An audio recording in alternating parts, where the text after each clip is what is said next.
naujųjų Urbo NKL čempionų vyriausiasis treneris Marius Ūsas. Mariau, kartais verkia ir vyrai. Mačiau, lyg tai nubraukėt tą tokią šykščią vyrišką ašarą. Tikrai turbūt buvo dėl ko. Kaip dabar jaučiatės? Per daug emocijų tiesiog, tikrai turbūt per viską susikrovė. Nesu gal aš pats emocionaliausias, taip už aikštelę žmogus, bet tikrai buvo emocijų viršus ir pramušė. O šiaip tai labai noriu padėkoti komandai, žaidėjam.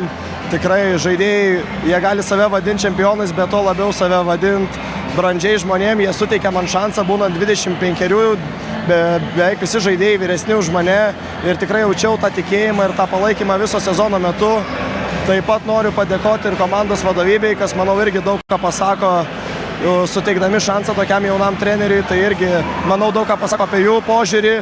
Ir tiesiog labai džiaugiuosi už žaidėjus, ypač Pukelį, Užupį, kurie žaidžia čia šitoj lygoj virš 10-mečio ir neturėjo titulo. Tai labai norėjau prisidėti, kad ir jie turėtų tą titulą ir būti to dalimi. Tai sakau, labai smagu matyti besidžiaugiančius visus su artimaisiais ir kad sukūrėm šventę Marijampolėj.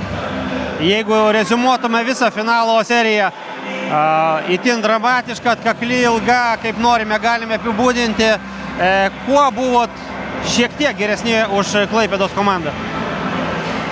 Kažkiek gal individualių talentų, viskas, kaip matot, gale sprendžiasi, jau tos taktikos labai nueina į šoną, daug izoliacinio krepšinio.